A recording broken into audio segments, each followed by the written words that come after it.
அப்படி பார்ப்பனர்களோட ஆதிக்கத்தை எதிர்த்து அரசியல் செஞ்ச மண் தமிழ் மண்ணு.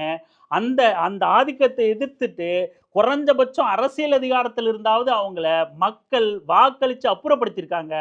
பார்ப்பனர்களுக்கு எதிரான வாக்களிச்சு பார்ப்பனர்களை அரசியல் அதிகாரத்திலிருந்து அப்புறப்படுத்தியிருக்கான்.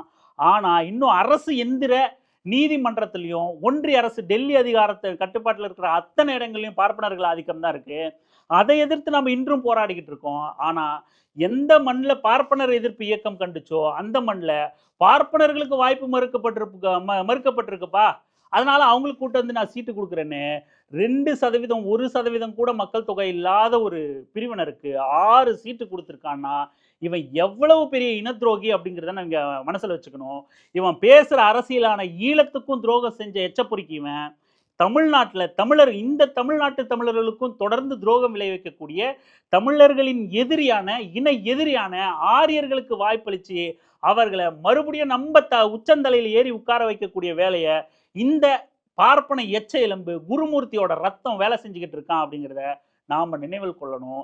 இந்த ஒட்டுமொத்த நாம் தமிழர் கூடாரமும் பார்ப்பனர்களின் அல்லக்கைகள் அப்படிங்கிறத நினைவில் கொண்டுகிட்டு இவர்களுக்கு தக்க பதிலடியை தொடர்ந்து நம்ம தேர்தல் களத்திலையும் கொடுக்கணும், மக்கள் தளத்திலையும் கொடுக்கணும் அப்படிங்கிறத தான் நாம் இந்த பதிவின் மூலமாக கேட்குறோம்.